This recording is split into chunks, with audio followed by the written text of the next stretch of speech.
warahmatullahi wabarakatuh. Selamat datang di kelas daring saya.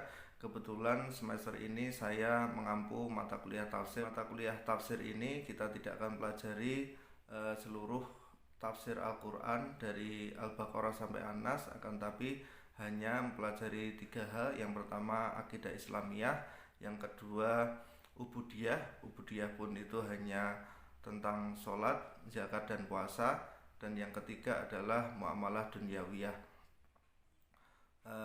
Sebelum kita mulai perkuliahan kita dan apa saja yang akan kita lakukan selama 1 semester ini, ada baiknya saya memperkenalkan diri terlebih dahulu. Barangkali ada di antara kalian yang belum mengenal saya atau baru mengambil mata kuliah yang saya ampu yang pertama kali saat ini. Perkenalkan, nama saya Sigit Sardianto. Saya asli dari Karanganyar, Karesidenan Surakarta. Namun saat ini saya tinggal di Salatiga di Desa Tetep, Kecamatan Argomulyo.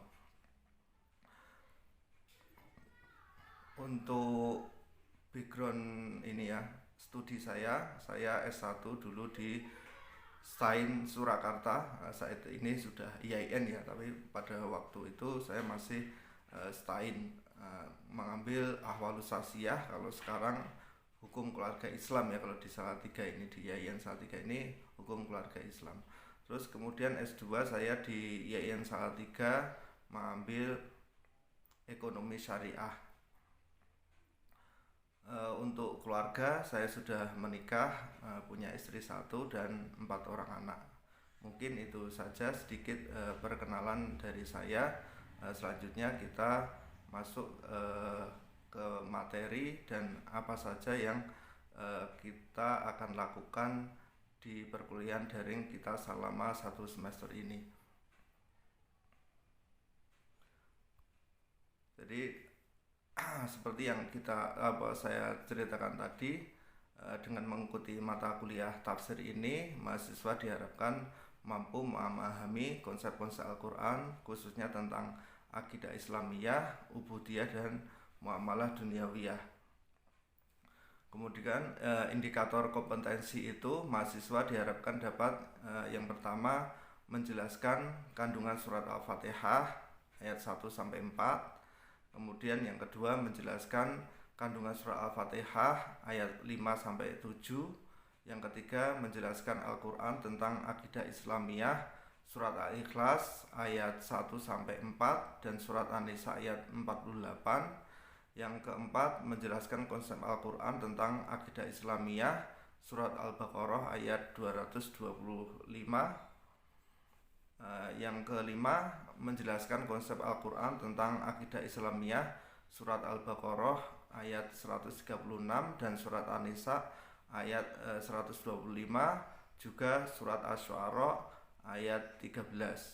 Dan yang keenam menjelaskan konsep Al-Quran tentang makna sholat dalam kehidupan sehari-hari.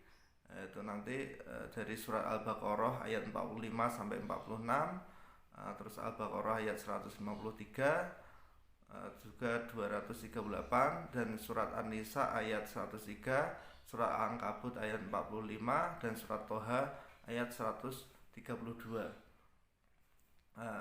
Dan yang ketujuh menjelaskan konsep Al-Quran tentang puasa, surat Al-Baqarah ayat 183-187.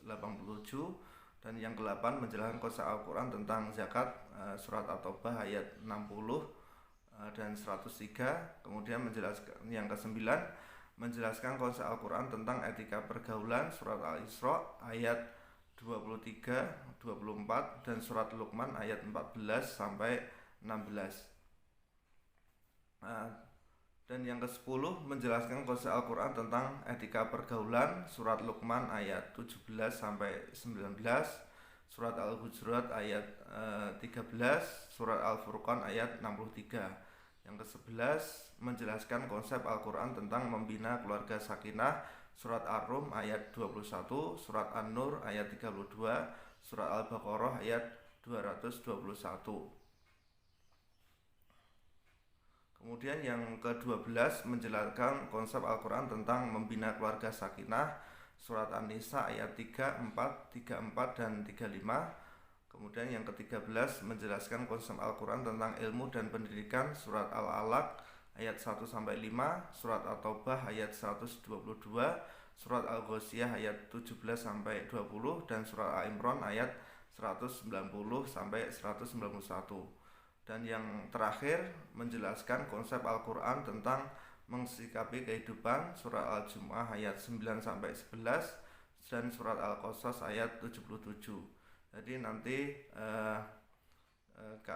kita bagi kelompok menjadi 14 kelompok dalam satu kelas, nanti dibagi menjadi 14. Terus kemudian tiap-tiap kelompok itu membuat makalah tentang indikator kompetensi atau topik intinya nih. Ini indikator kompetensi ini sama dengan topik inti ya. Jadi nanti kelompok 1 kelompok 14 misalnya ini nanti membuat makalah tentang menjelaskan konsep Al-Quran tentang mensikapi kehidupan, surah Al-Jumu'ah ayat 9 sampai 11 dan surah Al-Qasas ayat 77 seperti itu. Topik inti sama ya dengan kompetensi tadi. Nah, evaluasi scoring itu ada beberapa yang saya nilai dalam mengikuti mata kuliah ini. Yang pertama keaktifan. Keaktifan itu meliputi kerajinan kalian masuk terus, itu akan beda penilaiannya dengan yang sering bolos. Jadi terus juga ini sering bertanya atau aktif menjawab pertanyaan temannya, itu juga akan dinilai ya. Terus kemudian tugas, kalau tidak mengumpulkan tugas dengan yang mengumpulkan tugas tentu saja nilainya berbeda. Terus sikap juga cara ini ya, kalau daring mulai cara chatting dan lain sebagainya itu juga mempengaruhi. Semuanya itu scoringnya 20% dari keseluruhan nilai. Kemudian presentasi, jadi karena kalian nanti setiap pertemuan berikutnya, pertemuan kedua sampai ke pertemuan ke-14 nanti presentasi, jadi presentasi itu dinilai 20%, kemudian UTS 30% dan UAS 30%, total pas 100%. Jadi kalau kalian sempurna semuanya ya nanti dapat A, 100% itu dapat A ya. Perkuliahan ini nanti kita ada 14 kali pertemuan. Perkuliahan pertama 7 pertemuan, kemudian UTS ya dilaksanakan mandiri pada pertemuan ke-8.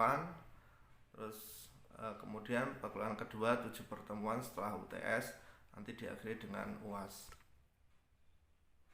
UAS nanti dilaksanakan mandiri ya, nanti saya buat soal terus nanti kalian menjawab soal-soal tersebut.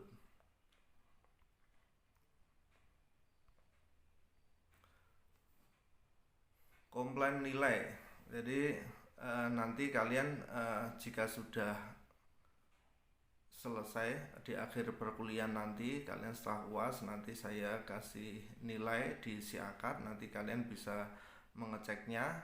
Dan apabila kok nilainya ketinggian ya, nah tapi kalau ketinggian kayaknya nggak mungkin kalian komplain. Atau mungkin ini ya, kok nilaiku kok jelek padahal saya aktif, nah, itu nanti bisa komplain, bisa dipertimbangkan maksimal seminggu setelah nilai akhir diupload di Siakat. Jangan setelah sebulan baru komplain, atau malah kakak kelas kalian tadi ini dulu waktu semester 5 padahal sekarang sudah semester 8 kalau nggak salah, itu baru komplain nilai saya kok gini ya. Nah, itu sudah terlambat, saya sudah nggak bisa merubah lagi karena sudah si akad itu sudah di lock oleh sistem, jadi yang bisa hanya akademik. Kemudian menggunakan bahasa yang sopan dan beretika. Terus pemberian nilai mutlak kewenangan dosen yang telah dipertimbangkan berdasarkan kriteria scoring. Jadi ini mutlak kewenangan saya ya, tapi insya Allah saya juga tidak akan gegabah atau memberikan nilai asal-asalan. Jadi tetap mempertimbangkan scoring-scoring yang tadi saya sampaikan. Nah, ini kalau misalnya WA ya, WA itu yang sopan ya. Inilah contohnya. Assalamualaikum atau selamat pagi, mohon maaf mengganggu Bapak Sigit, nama saya Desi Ratnasari, saya mahasiswa Hukum Tata Negara kelas A atau B atau C atau ini ya semester 2, saya ingin menanyakan kapan deadline pengumpulan untuk tugas makalah tafsir misalnya. Terima kasih atas konfirmasinya. Itu contohnya seperti itu. Jangan tiba-tiba, Pak, tugasnya kapan dikumpulkan? Lah kan saya jadi bingung, ini mata kuliah apa yang pertama, terus yang kedua kelas apa. Jadi kan ada yang kelas masuk Senin atau ada yang masuk Rabu, ada yang Sabtu, ada yang ini saya kan kesulitan untuk ngeceknya. Jadi kan biasanya mengumpulkannya juga berdasarkan ini ya, berdasarkan biasanya itu kuliah di hari apa, seperti itu. Jadi kalau seperti ini itu akan jelas. Personal identity saya, nama saya Sigit Sardianto, HP WA ini ada di grup ya, ini 085 625 28777, emailnya kensi01@gmail.com atau sigitsardianto@gmail.com, seperti itu. Mungkin itu saja yang dapat saya sampaikan, kurang lebihnya mohon maaf. Wassalamualaikum warahmatullahi wabarakatuh.